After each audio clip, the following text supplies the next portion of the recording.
позиции я выхожу на контроль ноги. Человек обычно снимает эту ногу. Как только он снял, я ставлю ее в татами, второй ногой под зад.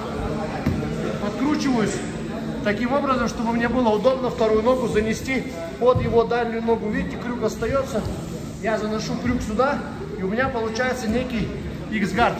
Затем я начинаю приподнимать, и вот эту ногу прихватывая, подтягиваю к себе.